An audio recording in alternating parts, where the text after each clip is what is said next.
اهلا بيكم حبايب قلبي، عاملين ايه؟ وحشتوني.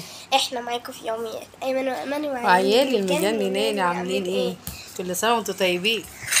عاملين ايه؟ طبعا زوري بصوا بتكلم معاكم والحنجره بايظه خالص بقالي كذا يوم ما خدتش العلاج بتاع الغده، فرقبتي ورمت مني مش فاضيه بقى. بصوا الدنيا عندي مقلوبه ازاي. خلاص كلها بكره كلها بكره بس وبعده خلاص كلها يومين وماشيه من هنا. هنمشي يا جماعه ان شاء الله اروح اسيق الشقه النهارده واوريها لكم او بكره، واروح اوريها لكم واصورها لكم ونشوف احنا هنعمل ايه مع بعضينا. حبيت اصور معاكم واوريكم الانسه حنفي. جبت 2 بربور البحر يا جماعه. الله يقري فيك يا شقايب. يا جماعه انا عايزه اقول لكم حاجه، احنا هنا بقالنا 4 سنين، انا حزينه جدا من 2020 سندي زعلانه. سادة مولوده ومتربيه هنا. سادة مش عارفه ايه هيبقى رد فعلها لما نمشي من الشقه وما تبيتش فيها، مش عارفه اللي هيحصل. بس انا بالنسبه لي تعبت بجد النهارده، قعدت عيطت ياما اكتر من ساعتين 3 الصبح. ركزوا في بسبب ان زوري وارم خالص من الغده، وارم الرقبه نفسها من هنا، كل ده وارم معرفش ايه. حتى بصوا تلاحظوا ان وشي غريب، بصوا عينيا من كتر العياط.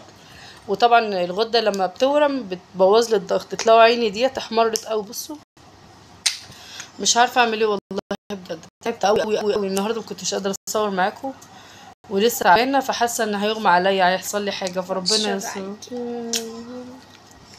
جابلي مسكاني اللي ما عندوش ام شبه العسوله ديت الكيوته ديت، كيوته الاموره ديت امي ديت جدعه عسوله حبيبتي. ربنا يخليكي. ربنا يخليكي ليا. طبعا قاعده بروق في الحاجه، بعمل حاجه واو، مش قادره اغسل الغساله والثلاجه البوتاجاز لسه غسلاه بالعافيه دلوقتي، فاضل الديب فريزر فضيته عايزه اقوم اغسله، والثلاجه ان شاء الله هفضيها النهارده واحاول اغسلها برضو واظبطها النهارده، ما قدرتش اخليها بكره مش قادره. وبغسل بقيه الملايات اللي كنا فرشين على المراتب في الارض. الدنيا بايظه معايا، بس الصحه بقى ربنا يكفي اي بني ادم يا رب شر المرض، يا رب يا رب يبعد عن اي بني ادم المرض يا رب. لان انا النهارده كان سبب عياطي ان من وانا عندي حاجه و20 سنه لسه في عز شبابي السكر ماسكني مش عارفه اقف على رجلي. بعدها اتفاجئت بالغده، الغده جابت لي الضغط، مش طبعا بوظت لي عظم جسمي، كل حاجه في جسمي بقت تعبانه، انا مش مستحمله. النهارده بقيت اشتكي لجوزي واعيط، جوزي ربنا يخليه لي يا رب مش حارمنا من حاجه والله، بس عشان يعني المفروض فرحانه بالشقه الجديده والمفروض كده، مفيش فرحه مفيش حاجه قصاد التعب، والمرض ده بيكسر كل حاجه حلوه جوانا. مش عارفه المرض ده وحش قوي، حاجه خبيثه وحش، بيقضي على البني ادم، البني ادم بيتدمر في ثانيه ونفسيته بتتدمر. انا بقول يا رب يا رب يا رب يكرمني في الشقه اللي هناك يا رب واعرف اعيش. انا لسه اقول لجوزي انا حاسه ان انا مش هندخل الشقه دي، حاسه ان انا مش عارفه، حاسه ان مش هنعرف نعيش فيها، حاسه ان مش هنلحق مثلا نفرشها، مش هنلحق نعمل حاجه فيها، مش عارفه ليه. عندي امل كده ان ممكن حاجه بعد الشر تحصل لي، بس ربنا يخليني لعيالي يا رب.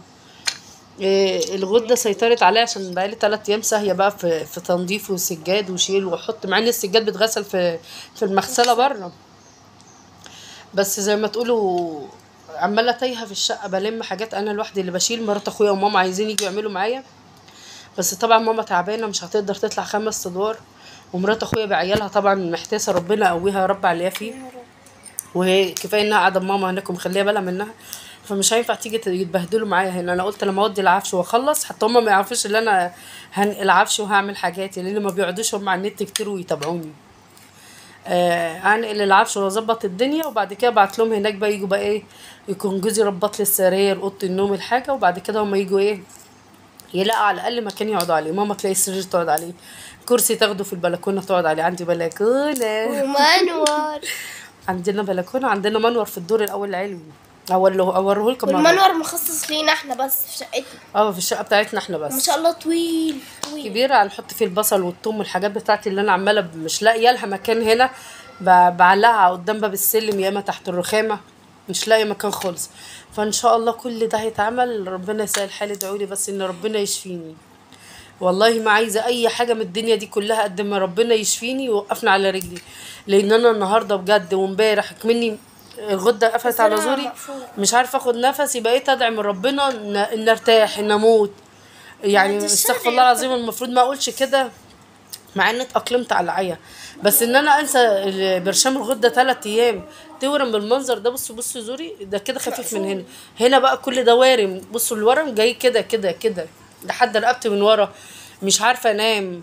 الدكتور مرضاش علي يديني علاج، قال لي خدي علاج الغده كل يوم الصبح. انا عندي العلاج وبنساه، وعندي علاج السكر. اصلي تعبت من كتر العلاج، بقالي اكتر من 10 سنين يا جماعه، 10 سنين باخد في علاج لحد ما تهدى ده حيلي، تعب. من ايام ساندي ما كنت حامل فيها انا فقريه يا جماعه. يعني. فربنا يدينا الصحة يا رب ويشفي كل مريض، وكل سنة وانتم طيبين. نخليكم معانا تابعونا عشان نروح مع بعض على الشقة التانية. كل سنة وانتم طيبين حبايب واحنا قلبي. بنجرب انا وصلت معاكم بربور البحر.